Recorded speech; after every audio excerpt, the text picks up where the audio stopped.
Bonsoir à tous, bienvenue sur le plateau Equinox ce soir. Serge Alain autour pour le décryptage quotidien de l'actualité. C'est un véritable sentiment de ras-le-bol que celui qui habite le vice-président du Conseil italien, Luigi Di Maio, n'a pas mis les gants pour accuser la France, autre pays de l'espace européen, d'appauvrir l'Afrique. L'autorité italienne pense que cet état de choses contribue notamment à maintenir la colonisation à travers le franc CFA. Pour Luigi Di Maio, cette monnaie finance la dette publique française. Grâce à ce boulet du vice-président du Conseil italien, l'on peut également apprendre que la France tient son excellent classement dans la cour des grandes puissances économiques mondiales grâce à la force du travail de la dizaine de pays qui constituent son précaré. Sans la France, sans l'Afrique française, la France serait 15e puissance économique mondiale. Italie-France, quand l'Afrique divise, madame, monsieur, c'est le fait du jour.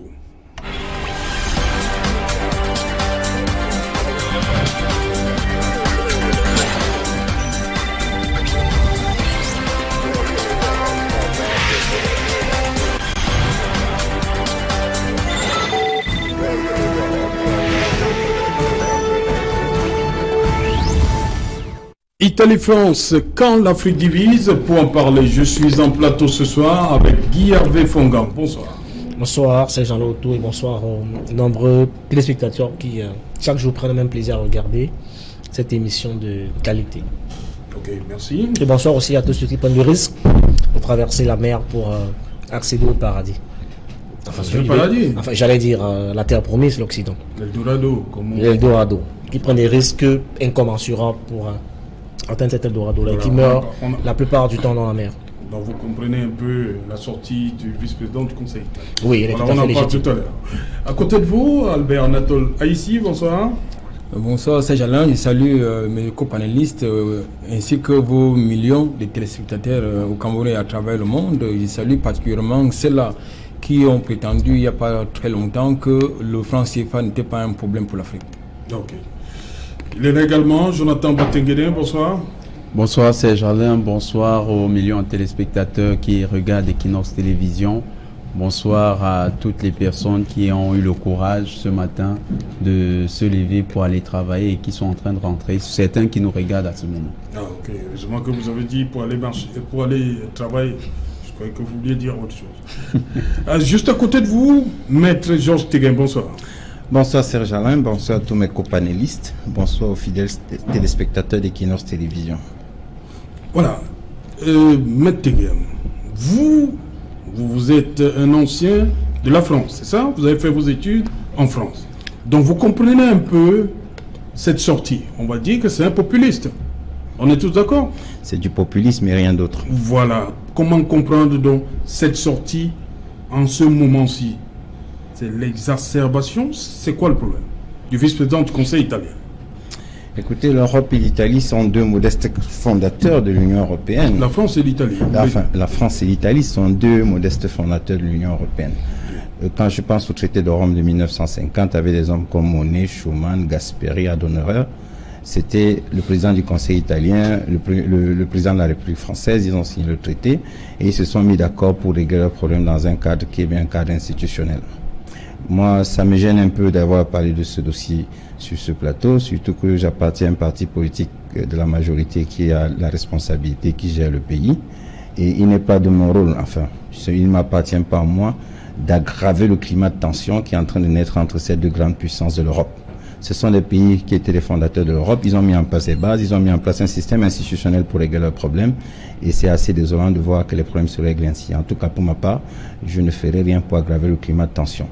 Je regrette cependant que la mesure, ou alors les positions du président du Conseil italien me paraissent plutôt populistes, parce que il ne suffit pas de faire des affirmations ou alors de faire des déclarations comme celle-là dans un cadre sans pouvoir rentrer dans, si vous voyez, ce qui avait fondé les bases de la relation entre les deux pays. Quand ils ont créé l'Europe, quand ils ont mis en place le système institutionnel européen, ils ont prévu le cadre de règlement de leurs problèmes, de leurs litiges, et il m'apparaît que c'est dans ce cadre qu'ils devaient évoquer ce genre de sujet. Ok. Guy Hervé Fongan, Maître Tegem regrette que ce soit sorti d'un populiste. Mais pour vous, c'est un peu réaliste. C'est bien cela, la sortie du maillot? Oui, non, elle est réaliste et objective, encore qu'elle s'inscrit dans... Et objectif même. Oui, très objectif, parce que je veux dire qu'il ne dit que ce qui a été dit par les autres. C'est pas ça qui fonde le populisme? Dire certaines choses?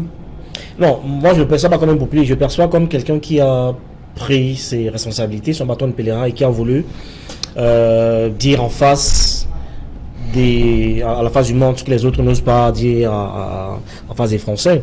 Parce que quand le vice-président du Conseil économique italien, par exemple, estime que la misère de l'Afrique, la France est en partie responsable, je veux dire que c'est pas lui dire, ce n'est pas en fonction de porte ouverte. La plupart des panafricanistes, entre guillemets, développent cette rhétorique là à longueur de journée depuis plusieurs années déjà, et quand il dit que si sur Cameroun, l'Afrique en général est aujourd'hui ce qu'elle est, c'est parce que l'essentiel des ressources naturelles sont pillées par la France. Nous l'avons très souvent dit également, et en même temps, ce n'est pas un secret de rappeler que si n'eût été l'Afrique, la France serait au moins 15e puissance économique dans le monde, oui. Alors qu'aujourd'hui, elle est quasiment dans le top 5, c'est grâce aux ressources qu'elle puise de l'Afrique. Moi, ça m'a simplement rappelé un ouvrage, d'ailleurs, que je commençais aujourd'hui à lire, que j'ai pris beaucoup de plaisir à lire, c'est Anne-Cécile Robert, qui parle de l'Afrique au secours de l'Occident. Un ouvrage dans lequel elle démontre de manière pertinente, avec beaucoup d'arguments, qu'en réalité, c'est l'Afrique qui est au secours de l'Occident, parce que l'Occident a plus besoin de l'Afrique que l'inverse. Et donc, quand vous avez flirté avec ce type de littérature, donc un discours comme celui-ci ne peut plus vous émouvoir, parce qu'en réalité, c'est à mon sens une sorte de porte ouverte qu'il enfonce. On l'a très souvent dit que le misérabilisme dans lequel vit les continents africains, le Congo, tout comme le Cameroun, sont des scandales géologiques. Si les richesses étaient bien exploitées, étaient suffisamment redistribuées, beaucoup de jeunes Africains n'iraient pas mourir dans la Méditerranée avec beaucoup de honte telle qu'on le vit au quotidien. Et donc, pour parler uniquement du Cameroun, on a une des réserves de bauxite les plus importantes au monde. On a le fer de Mbalam, on a le diamant, on a découvert il n'y a pas très longtemps, on a le pétrole. Je parle pas du Gabon, du Congo et toutes les richesses que ce pays comporte. Donc, on a du mal à comprendre comment est-ce qu'un continent aussi béni par les dieux n'arrive pas à s'en sortir. Bon, maintenant, on peut estimer que c'est populiste, entre guillemets, dans la mesure où les Africains aussi ne peuvent s'en prendre qu'à eux-mêmes. Parce que rejeter tout le temps le tort sur l'Occident, c'est dire qu'on est 60 ans après les indépendances, incapables de réfléchir par nous-mêmes et de s'auto-gérer. Je pense aussi que c'est quelque part la faute de nos propres dirigeants qui pensent qu'on doit, comme des petits enfants, être traînés, être dirigés par le bâton et penser qu'on doit tout le temps rendre des comptes au maître qui est le colon. Malheureusement, ceux qui ont essayé de vouloir militer pour une décolonisation effective des continents africains, comme les Lumumba, les Kadhafi et autres, ont rapidement été mis hors d'état de nuire et ont été assassinés. Mais je pense qu'il est plus qu'urgent aujourd'hui d'avoir des dirigeants africains qui s'affirment, qui militent pour une véritable décolonisation et qui posent des actes concrets et visibles pour améliorer la qualité de vie des Africains. Parce que quoi qu'on dise, le paradis, c'est ici en Afrique et non ailleurs. Voilà, vous avez commencé à donner quelques pistes pour sortir de ce débat qui est engagé depuis dimanche. C'est depuis dimanche que la polémique est née. Dites-moi, Jonathan Batenguere, quand il dit la France contribue à appauvrir l'Afrique, je crois que c'est assez grave. C'est même très grave, oui. vu que ces deux pays fondateurs, déjà Maître Tegem a rappelé le traité de Rome, les deux pays étaient aux fondations de l'Europe. Les deux pays sont des locomotives économiques de l'Europe. Mais comment comprendre donc que ces discours naissent maintenant? Il y a forcément quelque chose. Effectivement, il faut voir ça sur un triple prisme. Oui. On ne peut pas que voir ça sur le prisme de l'Italie au secours de l'Afrique. Il y a le premier prisme. Aujourd'hui, en Europe, on fait face à la montée des populismes. Oui. Les gilets jaunes en France, le mouvement 5 étoiles en Italie. Oui. En Espagne, il y a un mouvement populiste qui est monté très haut, qui a pris la primature. Il y a des mouvements populistes dans presque toute l'Europe, en Autriche. La montée des populismes se fait sur la base de revendications qui semblent être des revendications logiques, sociales, partagées par le peuple. Et les populismes, il faudrait que quand même ceux qui nous suivent sachent que c'est un mouvement qui séduit beaucoup parce qu'ils disent des vérités qui existent. Oui. Ça a existé parce que Hitler, qui était aussi un populiste d'extrême droite, quand il montait, il disait des réalités, il touchait les problèmes de pauvreté, il parlait, mais il trouvait les coupables. Les coupables, il les indexait, c'était les Juifs. Oui. Alors, surtout la suprématie de la race blanche. Aujourd'hui, et aussi de l'Allemagne. Deutschland über allem. Aujourd'hui, le populisme européen vise surtout à la déconstruction de bloc Europe. Oui. C'est-à-dire à fragiliser ce bloc. Et aujourd'hui, il faut voir l'argument de ce populiste qui est le vice-président du Conseil. Oui, comme étant un argument qui vise à fragiliser le couple Europe, c'est-à-dire France-Allemagne, et surtout avec la puissance politique de l'Europe qui est la France. Ça, c'est le premier prisme. Le deuxième prisme, c'est que les revendications de la société civile africaine, parce qu'il y a une société civile africaine, il y a un pan de cette société civile panafricaniste qui a claironné pendant longtemps que la France faisait main basse sur les richesses de 14 pays africains via la monnaie qu'on appelle le franc CFA. Et que d'ailleurs, ils ont défini comme étant le franc des colonies françaises d'Afrique. Donc sur ce pan-là, ça montre que cette société civile est devenue assez audible. Il y a des gens qui les écoutent ailleurs, qui comprennent leur langage, qui comprennent les codes de langage qu'ils utilisent et qui récupèrent leur discours. Le troisième prisme, c'est la responsabilité de la France en Europe vis-à-vis de la question de l'immigration. En fait, l'Italie est en train de répondre d'abord à une question fondamentale. C'est comment est-ce qu'on gère le flux d'immigrants qui arrivent de l'Afrique. Aujourd'hui, la France est en train d'adopter une politique de refoulement. On sait qu'il y a près de 45 000 personnes qui ont été refoulées en 2018. Et les personnes qui ont été refoulées ont été refoulées par les policiers français vers l'Italie. Maintenant, ils veulent dire que le problème de l'immigration, c'est un problème purement italien. Pourtant, l'Italie constate que l'une des puissances qui le plus engrange des bénéfices des activités à l'extérieur, particulièrement sur le continent africain, c'est la France. Donc, l'Italie veut repositionner la France par rapport à ses responsabilités et lui dire, cette question de l'immigration, soit on la gère ensemble, soit on s'engage aussi ensemble à aller sur le continent africain pour faire le même boulot que vous. Et si vous ne le faites pas, nous allons répéter ce que dit cette société civile africaine, c'est-à-dire faire croire aux Africains qu'il y a un pays africain, il y a un pays européen qui comprend leur discours. Maintenant, ça nous interpelle à un autre niveau, nous Africains. Il ne faut pas prendre les propos du vice-premier ministre et du vice-président du Conseil italien comme des propos qui viennent changer la donne de la réalité politique internationale.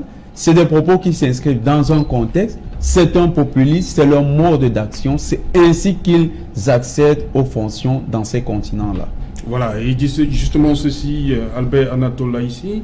À partir d'aujourd'hui, ceux qui vont débarquer en Italie, on va les amener à Marseille pour répondre au problème migratoire. Mais écoutez, je voudrais un peu m'inscrire en faux sur le thème populisme qui est évoqué sur cette tribune. Il n'est pas populiste, déjà parce que lorsque Jean Ziegler écrit son ouvrage Main basse sur l'Afrique, on ne peut pas dire qu'il est populiste. il évoque les questions fondamentales qui se constituent une réalité de l'exploitation du continent africain par certaines puissances occidentales. Donc, la sortie de monsieur, du vice-président du Conseil italien vient à la suite d'un certain nombre non seulement d'ouvrages qui ont été édités ou été écrits sur le sujet, mais également à la suite de la sortie de certains membres de la société civile, que ce soit sur le continent africain ou alors même au niveau de l'Occident. Vous vous rappelez du Guinéen Seba, qui a déchiré carrément un billet de banc et il a été emprisonné. Bon, ça veut donc dire que ce n'est pas du populisme, c'est une réalité. Sauf qu'il y a ce qu'il faut, qui convient d'indiquer ici, c'est quoi? C'est que il faut faire la part des choses. Faire la part des choses, c'est quoi? C'est que effectivement, la France est pratiquement l'une des rares pays, l'une des rares républiques, l'un des rares pays qui est encore de plein pied sur ses anciennes colonies. Et elle actionne le levier des multinationales qui font leur business sur le continent. Et vous savez également que j'ai l'habitude de dire que le manipulateur utilise jamais 3 armes. Il utilise, il vous ment, le manipulateur, il vous ment, il vous maltraite, et il vous méprise, il vous trompe, mais à la fin, en fin de compte, il estime que c'est vous qui êtes responsable de tout, c'est vous le responsable. Et c'est ce que j'ai cru entendre sur ce plateau. Peut-être que nous avons une certaine responsabilité, j'allais dire les dirigeants, certains dirigeants africains, mais c'est aussi paradoxal de traiter avec condescendance, avec beaucoup de condescendance, beaucoup d'arrogance et de mépris, la personne qui vous fournit de l'oxygène. Tout à l'heure, on indiquait fort opportunément le fait que le vice-président du Conseil italien estime que c'est l'Afrique, en tout cas certaines colonies de l'Afrique, de la France en Afrique, la France serait classée 15e mondiale, 15e puissance, économie mondiale, peut-être même un peu plus bas, un peu plus au bas du tableau. Mais il faut quand même dire les choses. C'est une réalité. Moi, j'aime prendre le factuel. Vous avez les sociétés, les multinationales françaises qui opèrent sur le continent. Il n'y a pas très longtemps, nous avons l'ex-ministre de l'énergie sénégalais qui a démissionné.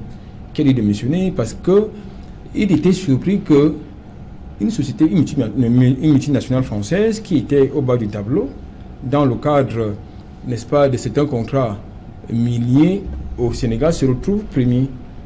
Pourquoi? Parce qu'il y a eu des pressions. Et pourquoi est-ce qu'il y a eu des pressions au niveau qui ont été faites par Élysée ou bien le Quai d'Orsay auprès du ministre Macky Sall? Parce qu'il était important de positionner, n'est-ce pas, les multinationales françaises. Je viens ici à côté au niveau du Cameroun où nous sommes. Vous avez la concession je prends juste quelques exemples. Hein. Vous avez la concession, n'est-ce pas, de nos chemins de fer qui sont exploités par Camaraï, qui est actionnaire majoritaire. Est-ce que vous voyez que Camaraï est en train de révolutionner le rail camerounais? Du tout. Alors, je voulais vous dire que la sortie... Vous voulez parler de Bolloré? Je parle du groupe Bolloré, justement. Oui. Qui est sur le rail et qui est dans le port. Parce qu'on dit qu'il est parti, là, son contrat de concession est arrivé à terme le 19 décembre 2018. Mais Bolloré est en train de revenir à travers une autre structure. Qui est basé à Marseille. En tout cas, ce n'est pas l'objet du débat, c'est juste une parenthèse. C'est pour dire quoi? C'est pour dire que nous avons une grande responsabilité. J'allais dire, les dirigeants africains ont une certaine responsabilité. Mais ça devient un peu plus compliqué lorsque votre monnaie est imprimée en France, qui est votre colonisateur, cette monnaie qui permet de payer à 0,5% au moins la dette publique, et qui est dépassé de 50%, n'est-ce pas, de sa valeur. Ça pose donc un problème parce que, quelque chose qui vous retourne de temps en temps, sous forme d'aide publique au développement. Il y a donc un paradoxe. Pourquoi est-ce que absolument il faut que la France reste dans ses anciennes colonies? C'est à quelle fin? Nous avons, je vais jeter par là, un épisode récent de l'élection présidentielle en République démocratique du Congo où la France s'est donné la liberté de s'ingérer dans cette affaire alors qu'elle n'a pas été puissance colonisatrice de la République démocratique du Congo. Qu'est-ce qui peut être le prétexte d'une telle sortie? Pour conclure mon propos, je voudrais dire que la sortie donc du vice-premier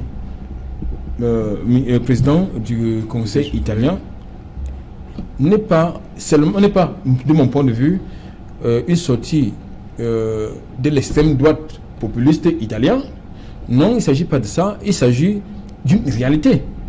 Parce que tout à l'heure, je parlais de cette diplomatie d'arrogance, de condescendance de la France vis-à-vis de ses anciennes colonies. Pourquoi? Parce que et justement, les populistes s'appuient sur ces réalités. C'est pas normal que ce soit la France qui est sur le territoire africain et que ce soit les autres qui soient en train, n'est-ce pas, de gérer les conséquences de cette présence sur le territoire le territoire du continent africain, notamment.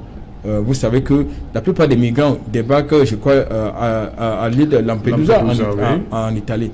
Et tout à l'heure, Jonathan parlait du refoulement de 45 000. C'était de 45 000 procédures de refoulement, il faut préciser. 45 000 procédures de refoulement en 2018, c'est énorme. Ok.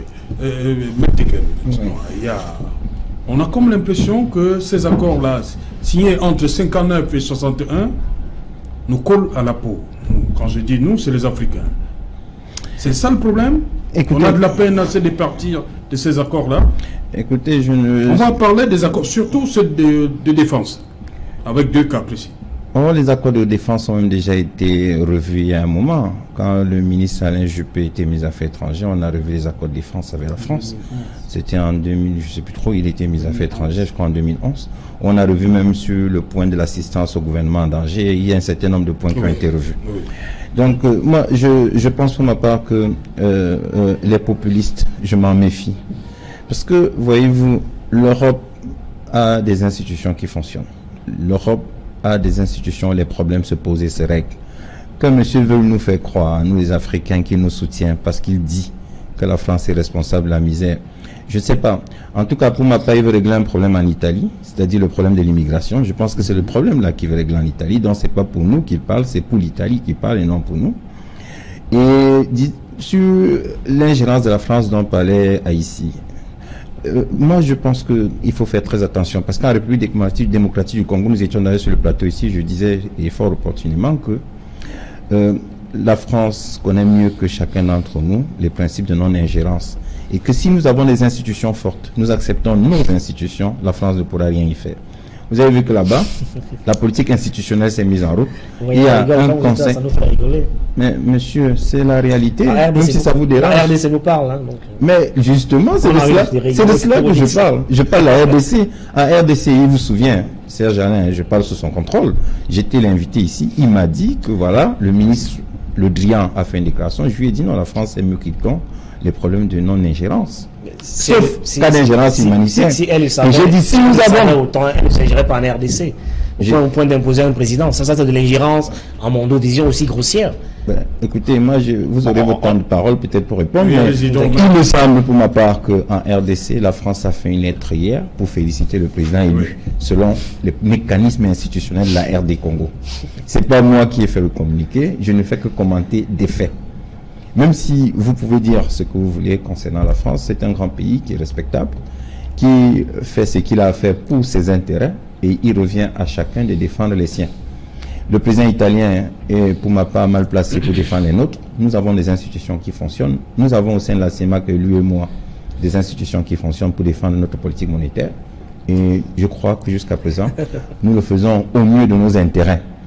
Il ne suffit pas d'être en train de rigoler, il faut déjà être préparé. Vous savez, le problème de monnaie, on en parle avec beaucoup de légèreté, mais quand vous discutez avec des économistes, c'est beaucoup plus sérieux que cela. Moi, je ne vais pas rajouter au populisme. Je vais simplement indiquer qu'il nous appartient à nous, Africains, si nous voulons nous départir, de prendre des dispositions en mettant en place des politiques monétaires qui nous permettent d'atteindre les objectifs recherchés. Mais pour l'instant, je ne pense pas qu'il appartient au président du Conseil italien de nous dire à nous ce que nous entendons faire. Nous sommes des États souverains, nous sommes des États indépendants et la souveraineté de chaque État doit être respectée, sauf, l'a dit le Conseil de sécurité des Nations Unies, cas d'ingérence humanitaire. Voilà ce que je voulais faire observer sur ce point. Guy Fongan, est-ce que cette sortie du vice-président du Conseil italien accélère un petit peu les choses sur ce fameux débat sur le maintien ou non avec le CFA. Bah oui, évidemment, ça accélère les débats et ça conforte des gens beaucoup d'Africains, en commençant par le président Paul Biya, qui avait estimé qu'il fallait qu'on sorte du franc CFA, qui est une monnaie, j'allais dire, avilissante et qui appauvrit davantage le continent africain. Et donc, c'est une sortie qui, à mon sens, va donner un coup de pied dans la fourmilière et permettre à ce qu'on remette ce débat sur la table et que la France prenne conscience de ce que elle ne peut pas de manière éternelle continuer à avoir même mise sur les richesses de ces colonies, parce qu'à un moment donné, on ne peut pas être sorti des indépendances par la décolonisation et continuer 50 ans après à être autant inféodé par la puissance mère. Et vous m'avez vu rigoler quand Maître parlait de la France avec autant de fierté comme une grande démocratie et comme un grand pays.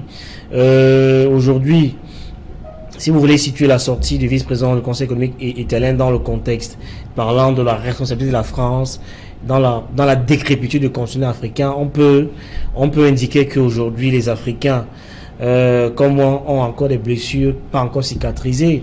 Vous rappelez de la sauvagerie avec laquelle Kadhafi a été assassiné en Libye. Aujourd'hui, tous les Libyens de manière unanime vous disent que ils n'ont jamais vécu un enfer pareil depuis que Kadhafi a été assassiné. On peut évoquer des exemples comme ça dans plusieurs pays, dans plusieurs autres pays africains. On peut parler de la sauvagerie avec laquelle Laurent Gbagbo a été manu militari arrêté par l'armée française et remis entre les mains des rebelles. On n'a jamais vu un président humilié de cette manière par la puissance colonisatrice. Donc, on peut citer autant d'exemples qu'on peut pour indiquer qu'en fait, quand on parle de neutralité de la France, moi j'ai envie de rigoler.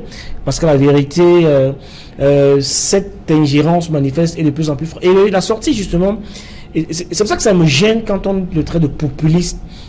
Parce que la vérité, il rappelle simplement les faits. Les faits. Si vous avez parcouru, comme moi, le dernier rapport de l'Organisation internationale pour la migration, il parle aujourd'hui de près de 2 millions de morts depuis 2017 dans la Méditerranée, à Lampedusa. C'est-à-dire que c'est un des chemins les plus, c'est une des routes migratoires les plus meurtrières au monde. Et donc, la sortie du vice-président nous rappelle simplement ce que nous savions déjà, sauf que c'est un Européen qui le dit. Bon, peut-être que ça aura une autre résonance vis-à-vis des Occidentaux, mais en réalité, les Africains l'ont très souvent dit. Et dire que la France est à l'origine de l'appauvrissement du continent africain, on peut, si vous voulez, on peut raisonner de manière empirique en nous rappelant, par exemple, ce qui s'est passé avec la construction du pont Sud-Ouvoury, où les Français coûtaient 5 fois plus cher que les Chinois, mais ils ont quand même réussi à avoir ce marché-là. Et donc, on ne peut pas comprendre de manière rationnelle comment on peut faire avec peu de moyens et bien, et on réussit quand même à payer 5 fois plus cher pour faire un mauvais travail. Donc, ça veut dire qu'il y a une mainmise qui, des fois, nous met dans une posture très inconfortable. Et sans vouloir être chauvin, on peut à un moment donné estimer que la France en fait un peu trop, et que le vice-président du Conseil économique, en réalité, est dans son rôle de rappeler qu'il faut contribuer plutôt à l'émancipation des colonies africaines. Comme ça se fait chez les pays qui étaient colonisés par l'Angleterre. On voit bien que le Nigeria, le Ghana, etc. sont des pays relativement prospères comparés aux colonies françaises. Et donc, quand on fait cette lecture-là, on peut estimer que nous avons été longtemps brigadés et il est plus qu'urgent pour nous d'arracher notre autonomie et de faire les choses par nous-mêmes. Ok. Jonathan Batengene, est-ce que ce cri, ce coup de gueule de Di Maio, ce n'est pas pour dire à l'Europe, non, venez-nous en aide, c'est-à-dire nous les Italiens, nous sommes la porte d'entrée, entre guillemets, des migrants venus de l'Afrique. Il faut faire quelque chose. De manière triviale, oui. Serge Alain, tu viens de poser le vrai problème, c'est ça. s'est interpellé la France sur la question migratoire. Comme la communauté européenne même. La France d'abord, parce que la France est le porte-parole de la politique étrangère de l'Europe. S'il fallait dire la France c'est le ministère des Affaires étrangères de l'Europe, l'Allemagne c'est le ministère des Finances, et l'Angleterre et la France c'est le ministère de la Défense. Donc voilà l'Europe constituée. Maintenant il faut revenir, c'est le populisme. Il ne faut pas se tromper. C'est des populistes qui le disent. Et moi je me méfie. Mais Serge Alain, je comprends le retentissement de cette parole. En Afrique surtout. Vous savez, le Cameroun c'est un pays qui aujourd'hui, grâce à une certaine chaîne de télévision concurrente, s'est placé comme le phare du panafricanisme. Mais j'appelle toujours ça un panafricanisme populiste. Parce que c'est un panafricanisme qui n'a de nom de panafricanisme qu'un ensemble de mots qui visent à défendre un ensemble de choses en Afrique. Même des manières de faire non correctes. On les défend dans cette chaîne. Donc, ceux qui ont vendu l'image panafricaniste en Afrique ont préparé les consciences à recevoir ce genre de choses. C'est pourquoi je pense toujours que les médias, c'est un canal pour construire l'opinion. Et quand on a construit l'opinion à une certaine manière de voir, et pense que cette manière de voir est normale, eh bien, c'est une manière de voir qui est populiste. C'est d'abord ça. Pourquoi c'est populiste? Parce qu'en fait, il y a dans ce discours une absence de responsabilité de l'Italie elle-même dans cet euro. L'Italie n'est pas une puissance qui est vierge. Le passé de l'Italie, rien qu'à travers le Vatican, qui est un État au sein de l'Italie et qui a le protectorat de l'Italie, c'est un passé aussi colonial. L'Italie a essayé de coloniser l'Éthiopie, c'est pas parce qu'elle a échoué qu'elle va se placer comme puissance vierge. Non, la France, par ses moyens militaires, a réussi ce que l'Italie n'a pas pu faire. Donc les rois italiens ne pourraient pas plus se prévaloir de sainteté que les rois français. Et donc la France va continuer à nous infantiliser de manière éternelle. La question de la monnaie, elle est plus... La question de la monnaie, quand je parle de populisme, la question de la monnaie est plus pertinente que ce que j'entends pour l'instant. Et j'ai toujours dit, le jour où la question de la monnaie sera posée par des Africains qui ont des compétences dans le domaine, j'aurai le temps moi aussi de comprendre ce qu'il en ressort. Parce que parlant de nos réserves, parlant de la question du change, j'ai essayé de lire, je ne suis pas spécialiste des questions financières, mais j'ai essayé de me documenter dans le domaine. J'ai vu que même pour passer de l'étalon or à l'étalon dollar dans le système de la Banque mondiale, il y a eu beaucoup d'étapes. Et ces étapes-là, on les a suivies au prorata d'un ensemble de réflexions. Et pour passer des monnaies nationales à la monnaie européenne, il y a eu un ensemble de réflexions. Alors nous, tous les jours, je lis, c'est sur WhatsApp que je lis, on va faire notre monnaie, ça sera le Cori, ça sera en fait, ils donnent tous les noms, mais c'est pas sur WhatsApp qu'on crée une monnaie. C'est pas une décision simplement d'un État de dire je bats ma monnaie. Battre une monnaie, est-ce qu'on veut une monnaie à la monnaie zimbabwéenne? C'est-à-dire une monnaie qui, quelqu'un ira au marché avec des sacs de billets, ou bien des monnaies à la congolaise. Et surtout que le Congo, et c'est un bel exemple qui a été pris, Saint-Jalin. Le Congo s'est arrimé au dollar, est-ce que vous le savez? Le Congo-Kinshasa utilise le dollar américain. Alors, si le Congo-Kinshasa utilise le dollar américain et que là-bas on peut faire certaines choses, est-ce que ça ne pousse pas une autre réflexion sur cette monnaie-là? Vous n'avez pas compris. Je reviens donc sur le principe du franc CFA. Non, je ne veux pas comprendre. Alors je vous explique. Je suis sur un élément ici. Je ne sais pas si vous avez la compétence pour m'expliquer ce que c'est que la monnaie. Mais je veux revenir sur un élément. La monnaie, la question de la monnaie doit être débattue. C'est ça le populisme, c'est de croire qu'un commerçant du marché Congo peut parler de la monnaie. La monnaie doit être débattue par les spécialistes qui connaissent les mécanismes financiers. Et dans cette chaîne concurrente, on déconstruit l'opinion camerounaise ou l'opinion africaine. Alors, laissez-moi vous dire qu'il y a toute une littérature grise qui a été abondamment développée par les experts. Jean Ziegler, c'est un sociologue comme moi. Jean Ziegler n'est pas un spécialiste de la monnaie. Je n'ai jamais parlé de Jean Ziegler. Les Tundang pour nous, qui est un des experts les plus qualifiés, une des voix les plus autorisées, nous ont longtemps démontré la pertinence l'intérêt qu'on aurait à avoir une monnaie. Est-ce que vous connaissez le principe de cumulativité en sciences? Est-ce que vous connaissez le principe de cumulativité? C'est-à-dire, un homme peut travailler et vous prouvez que ici, voilà les éléments qui concourent à cette thèse, et un autre vient, il travaille, il vous montre les éléments qui expliquent les failles de son raisonnement. Est-ce qu'il y a eu ce travail concernant la monnaie de franc CFA? Très bien. Je ne pense pas. Gaston Bachelard, après ce que vous dites des vérités premières. Il n'y a pas de vérité première, il n'y a que les erreurs premières. C'est-à-dire qu'on peut très bien développer un argument et un autre auteur contemporain vient monter les limites de l'argument et aller plus loin. Donc Bachelard, là, abondamment décrit dans l'esprit scientifique. Ce que je veux dire, c'est qu'on doit avoir un débat qui soit utile. Est-ce qu'un débat utile, c'est-à-dire qu'autour de la monnaie, est-ce qu'on a intérêt à avoir une monnaie, de battre notre propre monnaie? Oui. Le dire, c'est regarder ce qui se fait ailleurs dans d'autres pays. Le Kenya a le shilling, mais ça ne les empêche pas d'utiliser le dollar. Oui. Quand il faut faire une transaction à l'international, le Nigeria a le naira, le Congo a sa monnaie, mais ça ne les empêche pas d'utiliser le dollar. Mais maintenant, ce qui intéresse la Bayamsel du marché Sandaga, c'est de savoir si demain le Cameroun bat sa monnaie, est-ce que sa qualité de vie sera améliorée? C'est ça, c'est ce qu'elle attend qu'on lui dise.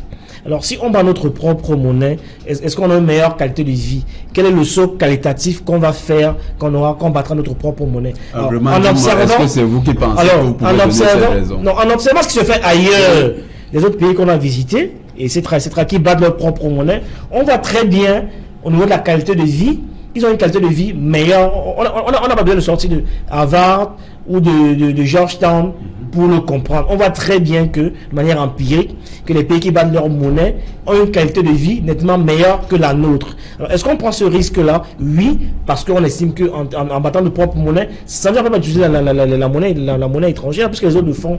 Et on a le sentiment agréable que les populations vivent nettement mieux que nous, qui ne battons pas notre propre monnaie. Okay. On peut avoir une monnaie qui circule à l'intérieur du pays et qui nous permet de faire des transactions de manière plus facile.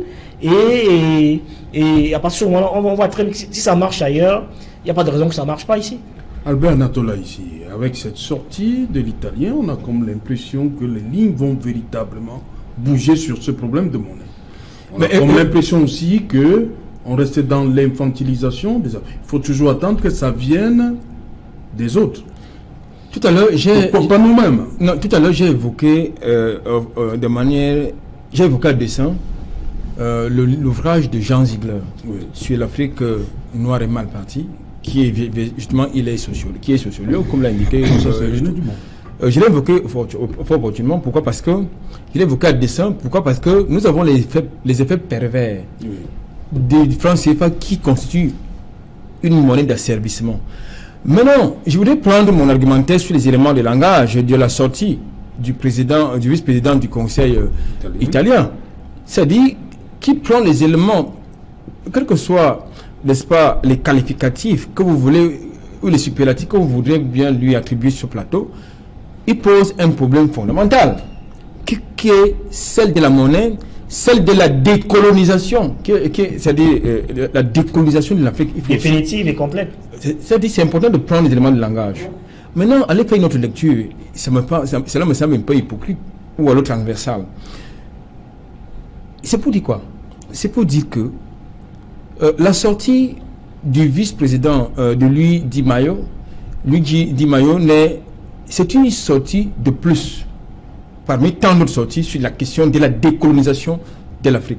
Et cette décolonisation doit partir d'abord du démantèlement total des accords de coopération, qu'ils soient militaires ou économiques. Ça, c'est important. Deuxième chose, c'est une courte parenthèse que je vais ouvrir et refermer quelques secondes plus loin. Lorsque la banane qui est cultivée à Penja part en France, elle change de conditionnement, de mode de conditionnement. Pourquoi? Il faut qu'on m'explique ça sur ce plateau. Pourquoi est-ce que cette banane qui est made in Cameroun change de conditionnement quand ça arrive en France? C'est quoi la motivation? Pourquoi est-ce que lorsque le groupe Bolloré a la concession, obtient la concession du rail du port camerounais, on ne voit pas une plus-value au niveau de la concession? Au contraire, on regarde la régie fait. Alors, je voudrais me dire pourquoi? Pourquoi est-ce que lorsque un président de la République de l'espace francophone refuse ou résiste n'est-ce pas, à attribuer un contrat à une multinationale, l'Élysée prend le téléphone pour faire pression, ça veut dire quoi?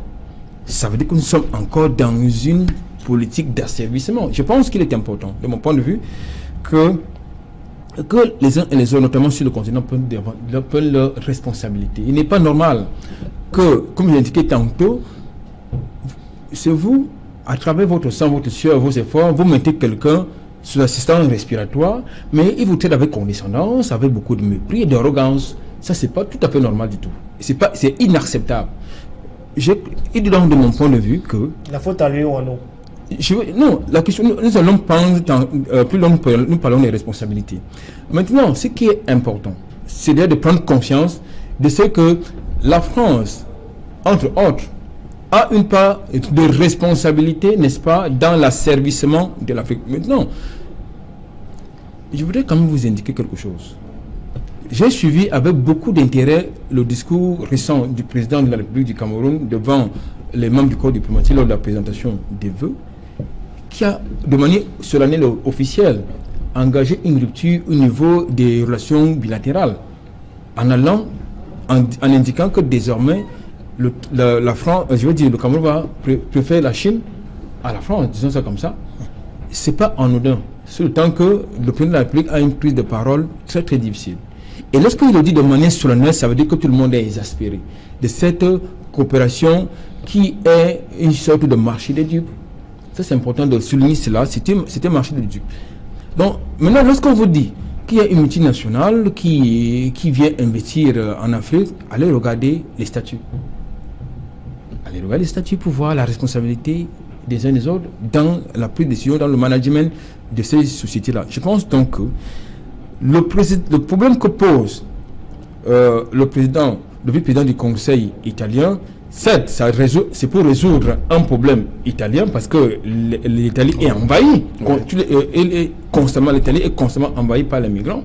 Mais il faut également que la France, qui profite de manière très particulière de l'exploitation des ressources naturelles en Afrique, puisse prendre ses responsabilités. Ça, c'est important. Pourquoi est-ce que M. Sarkozy est allé faire la guerre en Libye? Est-il libyen? Est-il citoyen libyen? Pourquoi est-ce qu'il allait faire la guerre du côté de la Côte d'Ivoire? Est-il ivoirien? Pourquoi est-ce qu'il allait depuis qu'il n'a jamais, pourquoi est-ce qu'il n'a jamais rendu visite à M. Biya au Cameroun? Pourquoi? Parce que justement, il y a eu cette rupture, cette prise de conscience de ce que la France, on n'en veut plus du tout. Ok. Maître Tegem, pour rester maintenant entre ce qui nous concerne, l'Italie et la France, c'est une véritable crise diplomatique qui s'ouvre là? C'est une crise diplomatique, mais du fait du populisme italien. En réalité, on est dans l'Europe et dans le cas des institutions européennes. Si c'était du populisme, on n'aurait pas convoqué l'ambassadrice italienne. Elle a effectivement été convoquée parce que la France a estimé, je pense, enfin je ne suis pas français ou ministre des Affaires étrangères de la République française, je pense que la France a estimé que non, s'il y avait un problème entre Européens, ils doivent régler dans un cadre qui est le cadre institutionnel. Exactement comme les problèmes monétaires. Vous savez, lorsqu'on parle des problèmes monétaires, je me suis toujours très méfiant parce que j'observe que M. Fongan parle de cela. M. Fongan, c'est ça? Oui, Guillaume Fongan. Vous parlez de cela avec beaucoup de légèreté. Vous êtes en train de voir le Brexit, ce que ça coûte là. C'est-à-dire que lorsque l'on parle des problèmes monétaires... Je regarde ce qui marche ailleurs. Quand vous parlez des problèmes monétaires, oui, mais vous dites que ça marche, mais vous n'y êtes pas pour voir un peu ce qui s'y passe. Vous savez, lorsqu'on parle des problèmes de monnaie, c'est très sérieux. Vous voyez, moi je suis toujours un peu très réservé parce que je ne suis pas spécialiste des problèmes de monnaie, mais je sais que parmi les facteurs de création monétaire, il y a les réserves en or, les réserves en devises, il y a tout ça. Il y a un ensemble. L'Europe même, pour que l'Europe naisse, pour que l'euro naisse, c'est passé par les culs. Ça a été très difficile. C'est un accouchement qui a été long. Vous venez aujourd'hui, bon, moi je veux comprendre, vous voulez bien. Je comprends que les Africains aient envie, mais il y a des institutions qui existent en Afrique, notamment dans le cadre de la CEMAC ou de l'UEMOA. Mais qu'est-ce que ces institutions ont proposé? Vous avez vu M. Gbagbo, dont vous parliez tantôt. À un moment en Côte d'Ivoire, il a pensé à créer sa monnaie, pendant qu'il croyait qu'il dirigeait le pays contre toute la communauté internationale. J'avais trouvé à l'époque que c'était quand même un peu exagéré de sa part. Vous savez, on ne peut pas, le monde ne vit pas en autarcie. Le monde ne vit pas en autarcie. Le monde aujourd'hui est un monde où il y a la coopération et multilatérale. Et puis, je voudrais rectifier M. Aïssi, parce que vous dites que le président de la République l'a dit. Le président de la République ne l'a pas dit, parce que vous n'allez pas dire ce qu'il n'a pas dit. Il n'a jamais dit qu'aujourd'hui, on ne traite plus avec la France, il ne l'a pas dit. Non, c'est pas ce que j'ai dit. Non, mais il ne peut pas le dire. Mais il a privilégié l'axe Cameroun. Il n'a rien privilégié. Il n'a rien privilégié. Il a dit qu'en ce moment, le premier partenaire économique du Cameroun, c'est la Chine. Le dit, c'est une observation. Non, mais c'est pas dit que... C'est un constat. Le dit, c'est pas dit qu'il s'en fout de la France. Le président de la République, c'est un homme politique responsable. Et il sait bien que dans le cadre des relations internationales, il y a des choses, il y a des décisions qu'on ne prend pas. Vous ne pouvez pas venir sur un plateau attribuer au président de la République des propos qui sont les vôtres. Moi, je m'insurge contre cela et je le dis avec véhémence et avec fermeté. Oui, maintenant, revenons sur le cas le problème italo-français. Même si le président italien, le vice-président du conseil italien, parce que j'ai vu une image qui était atroce, il est passé avec les billets de 10 000, il a commencé à les déchirer. Moi, je ne sais pas quelle insinuation il veut faire. Parce que le problème migratoire se comporte que c'est un problème essentiellement africain. Le problème migratoire, quand vous vivez en Europe, il se passe même entre les gens d'Europe de l'Est et les gens d'Europe de l'Ouest. C'est un véritable problème. C'est ça qui a fait naître en France le problème du pompier polonais. C'est des problèmes d'immigration. Et les problèmes d'immigration, on ne peut pas faire. Comme si la vague migratoire est exclusivement africaine. Même en Italie ou même en France, parmi les dirigeants, il y a des étrangers. Ces étrangers ne sont pas pour la plupart des Africains. Ils sont des étrangers venus des pays européens. Et il y a quelques années, vous avez observé à la télévision les migrations qui venaient des pays comme la Syrie. Ça a fait des vagues. Il faut savoir que la mondialisation a des conséquences. Le président italien veut faire croire que la seule conséquence de la mondialisation, c'est le problème migratoire africain. Même s'il veut le faire croire, je suis d'accord qu'il le fasse, mais qu'il respecte le cadre institutionnel. Le populisme ne passe pas. Le populisme, c'est pas ce que je vais encourager. Il y a en Europe des institutions. Il y a le Conseil de l'Europe, il y a la Commission européenne, il y a la Cour européenne des droits de l'homme, il y a la Cour de justice de l'Union européenne. Il y a tellement d'institutions. Je veux quand même rappeler à votre intention, maître, que l'Italie a quand même fait le tour de ces institutions que vous évoquez dans le cadre de la gestion des flux migratoires. Et finalement, je ne suis pas certain que l'Italie ait été écoutée dans la gestion de ces flux. Mais aujourd'hui, il faut donc passer par d'autres voies, de mon point de vue. Et je crois que c'est tout à fait légitime. J'ai demandé, est-ce que cette sortie, ce n'est pas un appel? Je voudrais finir en me disant qu'on va vers les élections européennes au mois de mai. Oui. Il faut faire donc très attention parce que le populisme est en train de vouloir remporter la victoire des prochaines élections européennes. La preuve, c'est que le président du Conseil italien a pris la parole pour demander aux Français de faire partie Macron et d'installer plutôt Marine Le Pen. Voilà, il demande aux Français de se libérer d'Emmanuel Macron et de voter Marine Le Pen. Alors qu'il a juridiquement tort, parce qu'il est politiquement impopulaire. Ok. Et Di Maio aussi demande que les Gilets jaunes, il leur demande de ne pas faiblir. Hein. Moi, ce qui me gêne rapidement, une phrase dans le propos de maître, en fait, c'est qu'il semble vouloir, j'allais dire, enfermer la capacité d'indignation d'un certain nombre de personnes. Donc voilà un Européen qui estime que vraiment il en a ras-le-bol et il crie dans son indignation. Vous avez suivi le procès de Gbagbo, c'est pas que c'est un sujet qui vous passionne. C'est un semble africain qui tous les jours était au procès, tous les jours était à la haie. D'origine libanaise. D'origine libanaise, mais qui, de manière qui, chaque jour, criait son indignation parce qu'il estimait qu'il y avait une injustice qui était commise. José Bové est régulièrement venu ici, aux côtés de Bernard Djonga, défendre la cause agricole, etc. Donc, quand les gens à un moment sont indignés, bah, moi je veux dire que je ne les range pas dans la catégorie des populistes, mais j'estime que voilà les gens qui parlent, qui s'inspirent de la réalité et des faits et qui crient leur indignation au monde entier. Parce que ce qu'il dit, en fait, il ne les invente pas. Il ne les invente pas. Quand il parle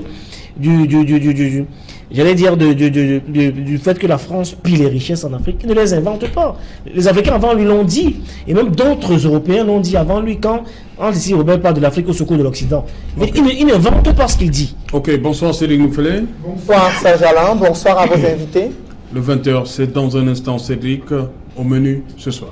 Nous reviendrons sur cette ambiance électrique observée cet après-midi lors d'une marche initiée par le député Jean-Michel Nitieux, suivi du député Joshua aussi et quelques militants et sympathisants du SDF. Ils ont été stoppés net en plein centre-ville de Douala. Arrestation musclée également de 2 parlementaires SDF. Nous en parlerons dans le journal de 20h. Et nous évoquerons cette escalade diplomatique entre l'Italie et la France qui concerne l'Afrique avec l'utilisation du franc CFA considéré comme une monnaie qui permet à la France, selon l'Italie, d'exploiter les ressources en Afrique et de favoriser cette immigration clandestine qui perturbe l'Italie et l'Europe. Quels sont les enjeux de cette escalade diplomatique entre Rome et Paris et qui concerne l'Afrique? Nous en parlerons dans le journal de 20h, Sajalan.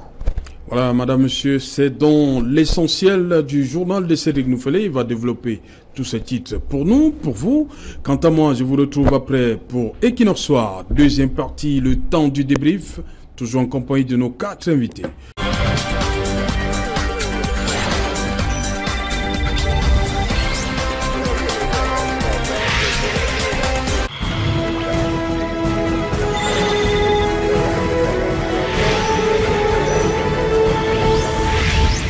Equinox Soir, deuxième partie, le débrief, toujours en compagnie de nos 4 invités. Jonathan Batengene, il est là, Guy Hervé Fonga, Albert Anatole Aïssi et Maître Georges Teguen. Maître, dites-moi, une manifestation qui est interdite et ceux-là qui ont appelé à cette manifestation réussissent quand même à le faire. Qu'est-ce que ces personnes risquent face à la loi? C'est une violation de la loi qui est regrettable. Venant des parlementaires, c'est davantage regrettable parce que pour moi, le parlementaire, c'est un homme de loi, c'est un homme respectable. C'est lui qui devait inspirer la confiance, c'est lui qui devait expliquer aux citoyens la discipline de la loi. C'est lui qui devait expliquer aux citoyens la rigueur des termes de la loi. Lorsqu'une marche est interdite, même si on n'est pas content, on respecte l'autorité, surtout lorsqu'on est député. Je voudrais rappeler ici qu'en France, jeune étudiant, il y avait une marche qui était prévue lorsqu'il y avait l'amendement Marceau. Alain Marceau, la loi de 93 prévue par le ministre Charles Pasqua, que Dieu ait son âme, prévoyait qu'un Français né en France de parents eux-mêmes français, étrangers ou apatrides, et de parents étrangers, dont l'un au moins des Français, il avait ajouté dans l'amendement Marceau, dont l'un au moins des parents est né en France. Alors, les organisations de défense des droits des étrangers, la CIMAT, l'OFPRA et bien d'autres avaient provoqué une manifestation. Le ministre Charles Pasqua est passé à la télévision. Il a dit en tout cas les manifestations dans les rues de samedi sont interdites, c'est clair. Et le lendemain, il n'y a eu aucune manifestation. Je parle de la France déjà des années 93. C'est-à-dire une France qui avait 200 ans de démocratie. Parce qu'en 89, on avait déjà célébré le bicentenaire. Alors, quand le ministre l'a dit, les organisations ont demandé aux citoyens de rester chez eux parce que la manifestation était interdite. Je souhaite pour mon pays et je souhaite que les honorables, qui sont des hommes respectables, à qui je ne dois pas faire la leçon, qui votent les lois, qui décident pour nous, qui représentent l'ensemble du peuple, puisqu'ils ont un mandat qui est représentatif et non un mandat impératif, que lorsqu'une manifestation est interdite, qu'ils essayent de respecter la loi, essayent de voir avec les autorités pour organiser en sorte, et enfin obtenir des autorités les autorisations nécessaires avant de provoquer des manifestations. Il est absolument regrettable que l'on regarde à la télévision au Cameroun en 2019 de tels échauffourées en présence des hommes de loi. Ils savent bien ce que c'est que la démocratie. Ils savent que juridiquement ils ont tort parce que politiquement ils sont minoritaires. Ok, Albert Anatola ici, l'honorable Joshua aussi a tort en tant que parlementaire de descendre dans la rue alors que la manifestation avait été interdite. Mais écoutez, sur le principe de la légalité, ils sont n'est-ce pas, disons qu'ils ont violé la loi sur le principe. Maintenant, je pense que, comme j'ai l'habitude de le dire, la loi ne résout pas tous les problèmes. Il y a le bon sens, il y a la logique aussi.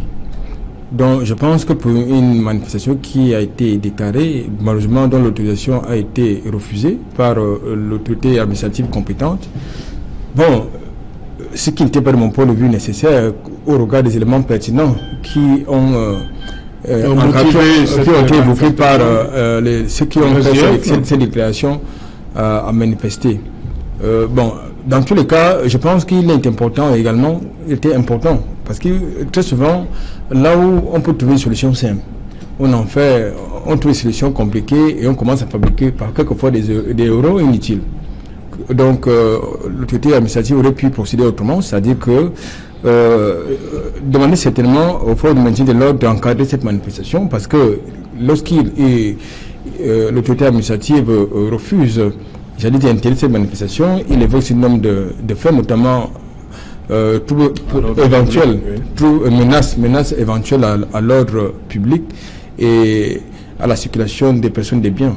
Je pense que si l'autorité administrative territorialement compétente avait pris la mesure de sa responsabilité, c'est-à-dire que mettre au fait devant leur responsabilité les initiateurs de cette marche, je pense que ça devrait être autrement.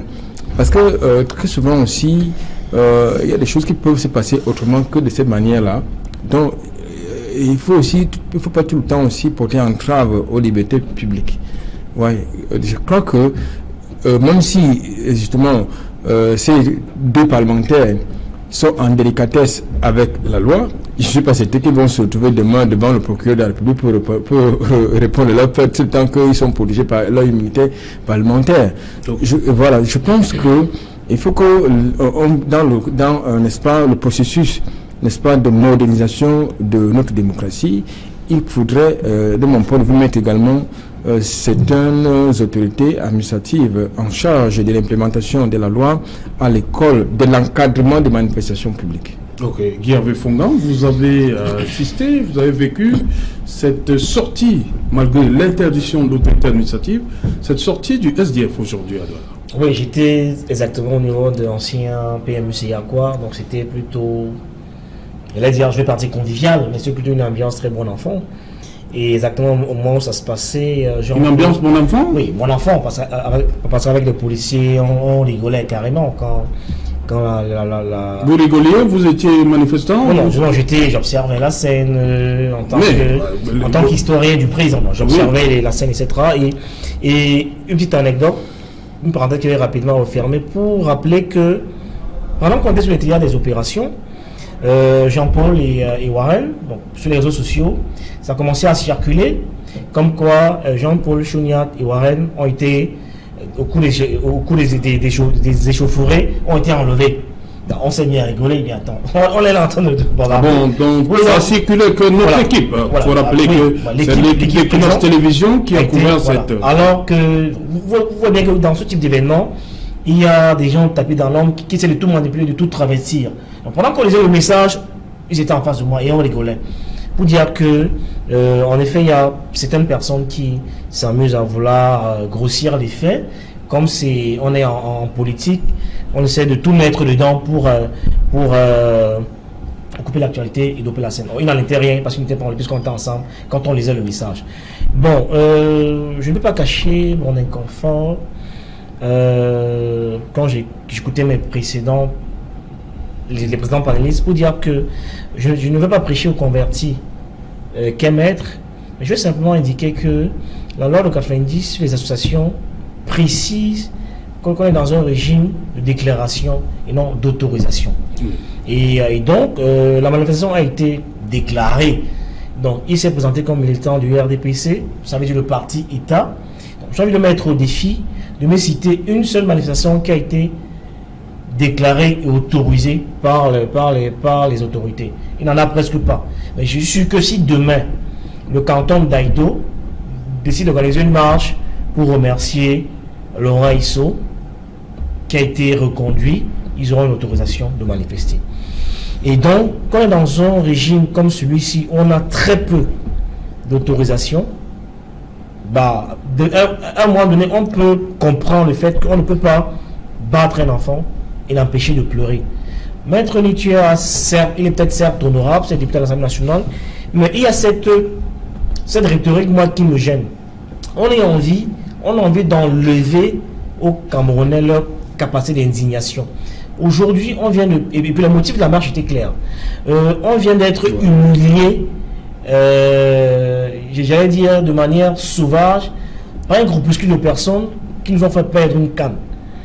Le sport, le football en l'occurrence, c'est la seule religion qui réunit tous les Camerounais. Alors, d'aucuns sommes tous énervés de savoir qu'on n'a pas pu organiser la CAN, on n'a pas su qu'on le fera en 2021. Donc on ne peut pas refuser aux Camerounais d'exprimer leur mécontentement, parce que c'est une humiliation grossière qu'on vient de subir à la face du monde. Donc les gens estiment que après ça, ils doivent dire leur mécontentement, exprimer leur ras-le-bol.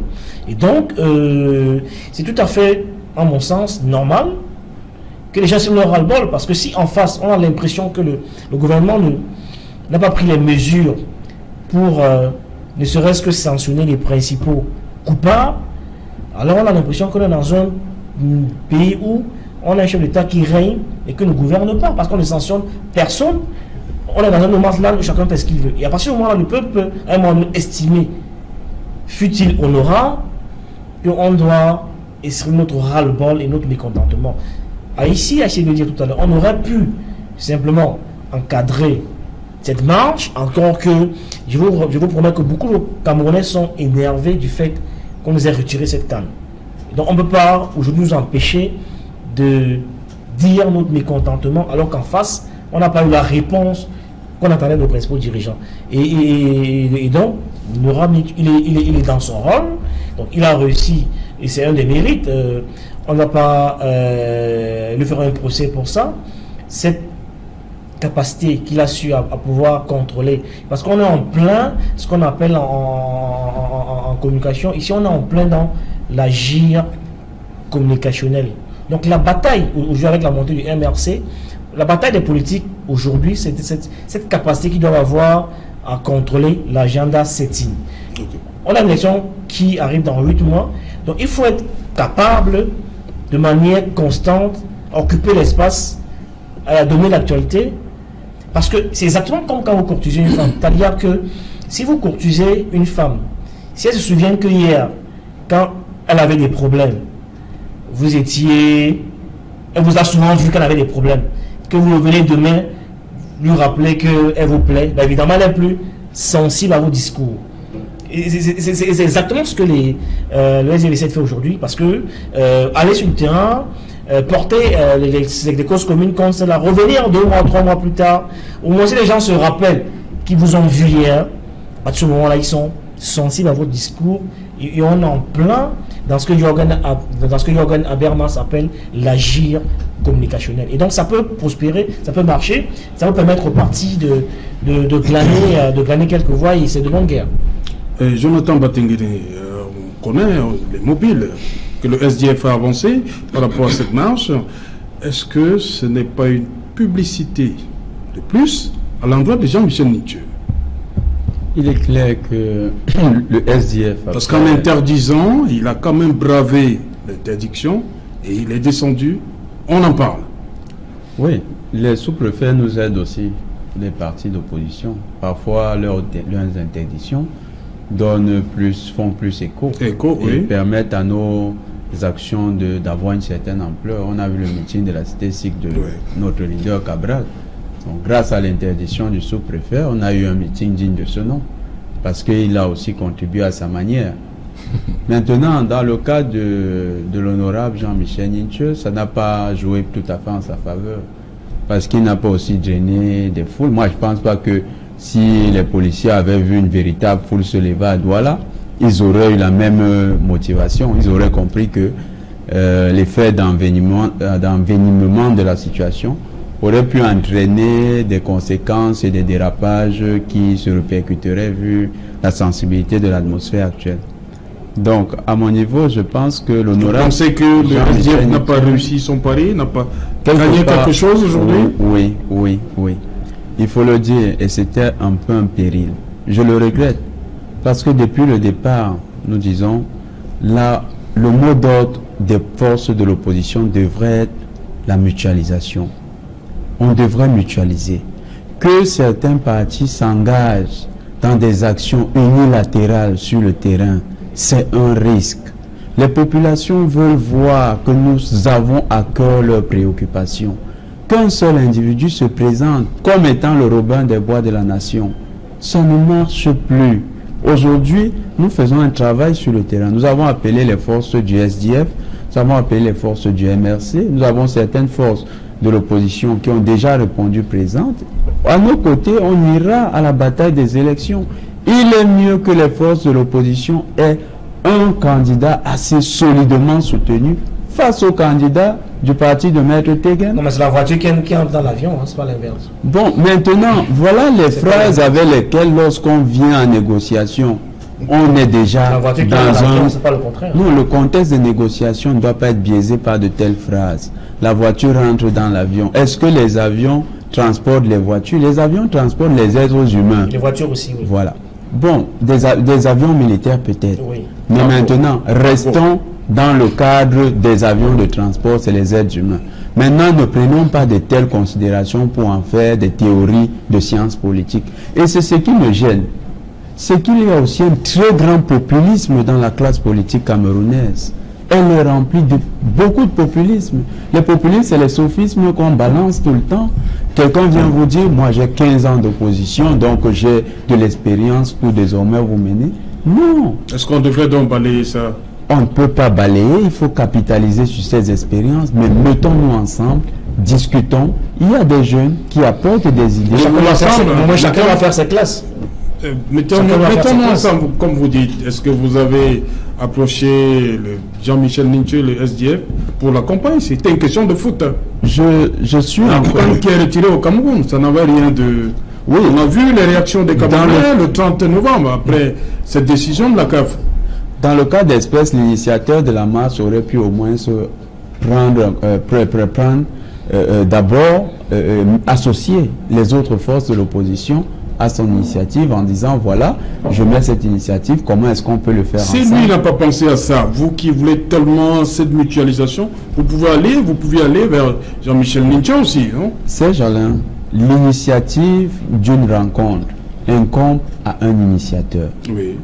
Elle n'incombe pas à ceux qu'il met au courant de son initiative.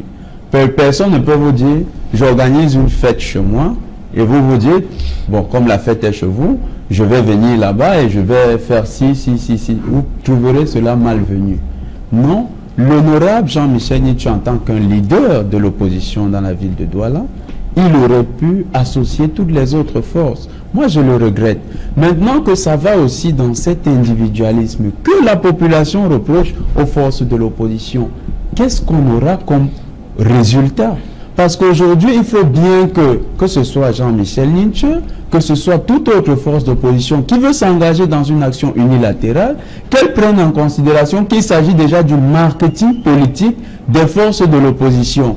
Et toute action qui est infructueuse à son égard, c'est un coup que prend l'ensemble des forces de l'opposition. Non, mais Serge, on ne peut pas lui laisser dire ça. Parce que quand il demande d'associer les autres partis, je veux dire que c'est quand même... On ne peut pas laisser passer ça. Si les autres partis d'opposition avaient à cœur cette manifestation qui manifestement intéresse l'essentiel des Camerounais, Ninche a annoncé sa marche depuis plusieurs semaines. C'est ce que j'ai dit. Rien ne vous empêchait de vous rapprocher de Ninche pour vous associer à cette manifestation. Ça fait plusieurs semaines, plusieurs jours qu'il en parle, donc nous le savions tous. Donc il n'y a rien ne vous empêchait, les autres partis politiques, à l'approcher pour voir comment est-ce que vous pouvez ensemble fusionner pour faire, et encore qu'on parle du football, c'est le seul parti politique qui réunit les 25 dans le Camerounais. Donc il n'y avait pas de raison, de barrière pour vous autres, vous rapprocher au moins pour cette marche-là. Ça aurait pu fédérer tous les autres partis sans que ça ne pose un problème. Je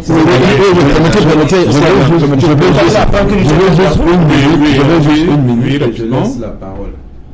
J'aimerais bien avoir une éclairage aussi. Nous avons un Tegen qui a fait la France. La CFDT organise parfois des manifestations. La CFDT, c'est une confédération de travailleurs français. Et parfois, ils organisent avec la CGT. J'aimerais qu'au moins M. Tegen fasse juste un petit brief sur la façon dont ça s'organise. Quand je parle de populisme, c'est effectivement ce genre de sophisme. Il y a une méthode pour organiser.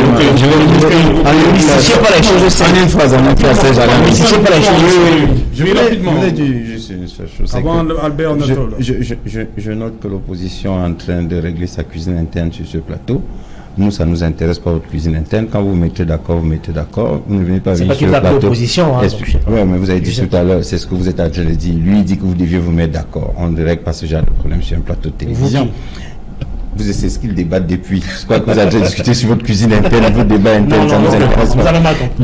Et puis, autre chose, je voulais dire autre chose. Vous avez dit tout à l'heure, Serge Alain, il y a des choses quand même que moi je trouve suffisamment graves. Qu'on vienne ici vous dit qu'on se bat pour le football camerounais alors qu'en réalité on fait une campagne, puisqu'ils vous ont dit, le monsieur prend la métaphore, il dit, lorsque vous faites la cour à une femme, elle peut se rappeler. Ça veut dire qu'ils veulent profiter de l'histoire du football pour rechercher les voix. Mais monsieur, on n'est pas en campagne électorale. Mais monsieur, on n'est pas en campagne électorale. C'est tout ce que je voulais vous indiquer. C'est de la politique. On n'est pas en campagne électorale. C'est de la politique. Vous êtes en politique. Si vous pensez au football camerounais, vous comprendrez que le football camerounais a déjà pris un avocat qui est monsieur Amat.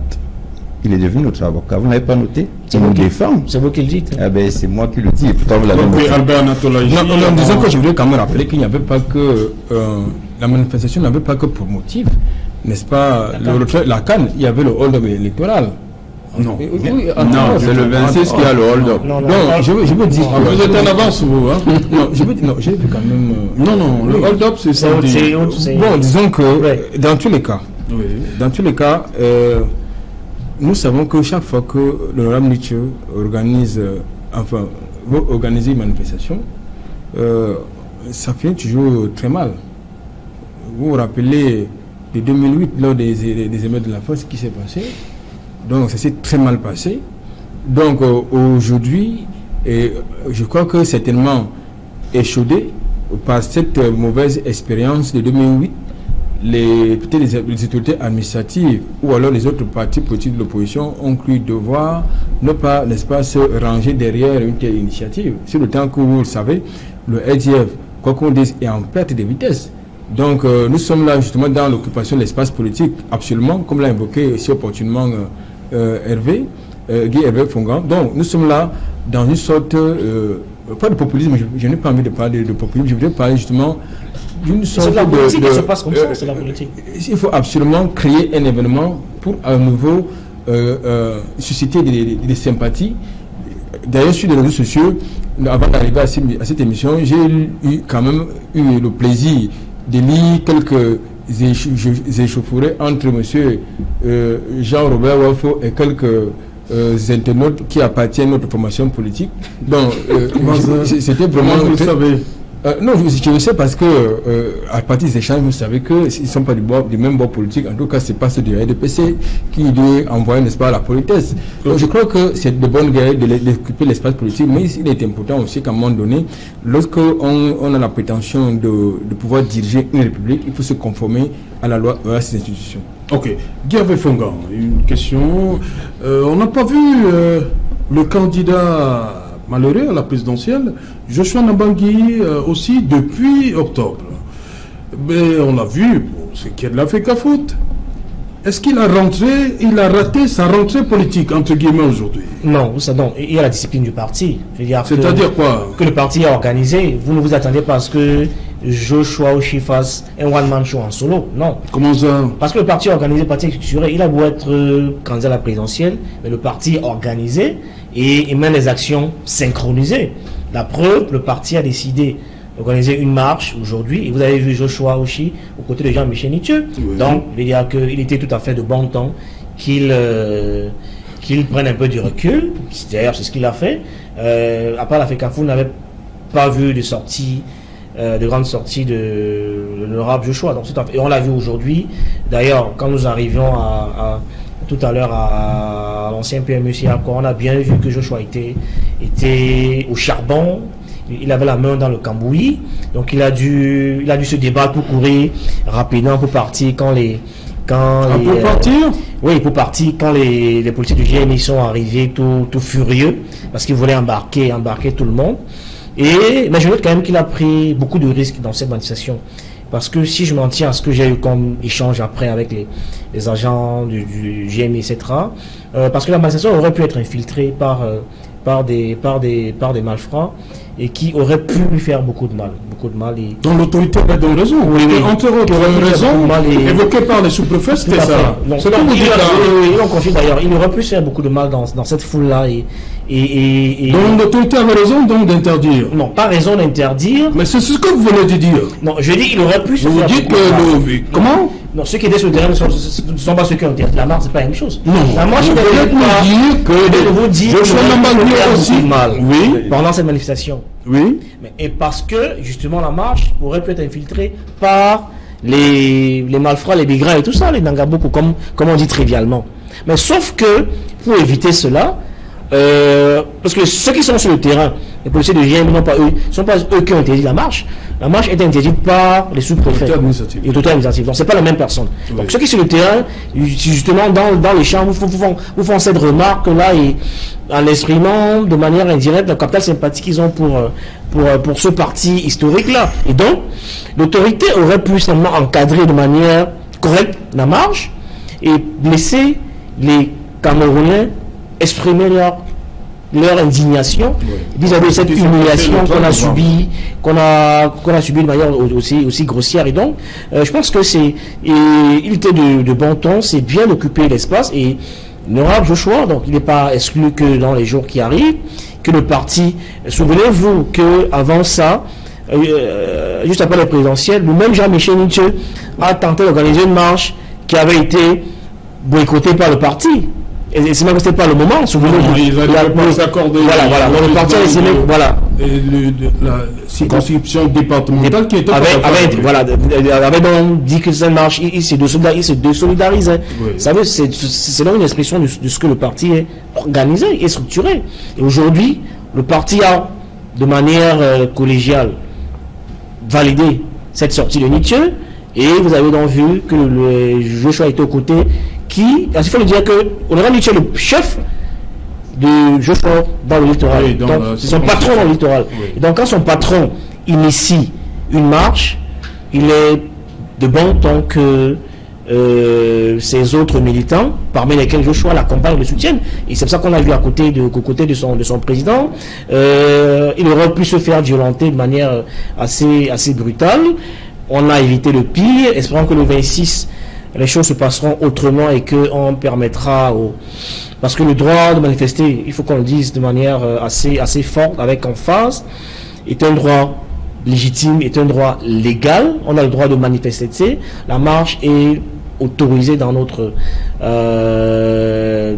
lois, dans nos textes. Donc on ne peut pas en même temps autoriser de manière légale une manifestation et derrière inventer des motifs du genre trouble à l'ordre public, alors que personne ne sait toujours ce qu'on met à l'intérieur pour empêcher les gens de s'exprimer. Je vous dis que si demain les gens de Daïdo décident d'organiser une marche pour soutenir Laurent Esso, ils auront l'autorisation et ils marcheront. Et donc cette façon de faire du 2 poids 2 mesures peut légitimement exaspérer les gens, parce que quoi qu'on dise, l'accumulation de frustration est le carburant de la révolte.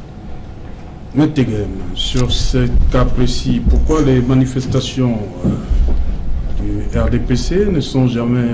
Là-bas, on ne voit pas de danger, hein? On ne voit pas de trouble à l'ordre public. Tout se passe bien? M. Fonga a indiqué tout à l'heure que M. Joshua a pris un grand risque en bravant l'interdiction de l'autorité administrative. Non. Voilà, vous parlez, je ne vous ai pas interrompu, alors que vous n'avez pas arrêté de dire que les manifestations du RDPC ne sont pas interdites et les votes sont interdits. Non, pas les nôtres, pas les nôtres. C'est ce que vous aviez indiqué tout à l'heure, sauf si vous êtes en train de vouloir changer. En passant. Vous avez dit tantôt que M. Joshua, en bravant... Ceux de l'opposition sont interdites. Il faut restituer mes propos. Ça m'ennuie souvent parce que je parle et que je suis interrompu. Parce que je prends la peine d'écouter, même si ça me fait mal, mais je supporte et je souffre dans ma douleur. Vous avez vu tout à l'heure mon voisin de gauche, qui est du parti de M. Cabral, et même sollicité, si vous voulez, mon arbitrage pour régler vos problèmes alors que moi je suis étranger. Non, c'est votre cuisine interne. Non, vous avez... C'est votre cuisine interne. Mais il a pris l'exemple de la CFDT, la CGT, monsieur. Il a dit, mais vous avez toujours l'air d'interrompre les gens, mais pourquoi vous êtes comme ça? Vous souffrez quand on en parle là? Vous êtes... Pour vous, on doit avoir... Il faut savoir, vous plaignez la démocratie participative, vous dites qu'au Cameroun, mais lorsque les autres parlent et qu'ils ne sont pas du même avis que vous êtes toujours en train de sortir. S'ils disent des contre-vérités, je fais quoi? Monsieur Fongan, écoutez, dans un pays digne de ce nom comme le nôtre, où il y a la démocratie, on ne doit pas opposer à la démocratie légale une démocratie des carrefours. La République, ce sont des règles. La République, c'est le préfet. La République, c'est le sous-préfet. La République, c'est le gouverneur. Lorsque les autorités administratives vous disent que, compte tenu des circonstances de l'espèce, nous pensons que la marche n'est pas plausible parce qu'il y a des grands risques, vous venez, comme vous l'avez fait, confirmer cette autorité en indiquant tantôt que monsieur aussi a pris un grand risque parce qu'il y avait, vous avez dit, les Nangaboko. Je prends vos propos, c'est vous qui avez perdu Nangaboko. Et vous avez dit, les malfrats pouvaient même le tuer là-bas. Donc, monsieur aussi, pour encadrer la marche. Monsieur aussi, pas les autorités, il doit encadrer la marche. Monsieur aussi, qui est un parlementaire, les autorités justement ont pris la mesure et se sont dit, il y a un grave risque de débordement et ont pris la décision d'interdire. Mais monsieur aussi, qui est un parlementaire, qui connaît bien la démocratie institutionnelle, parce qu'il la pratique tous les jours, il est au Parlement, il sait très bien qu'étant au Parlement, il y a des lois qui sont proposées et elles sont votées dans un mécanisme auquel il participe. Je signale qu'il est vice-président de la Commission des Finances de l'Assemblée nationale. Il est vice-président ou il est membre de la Commission des Finances.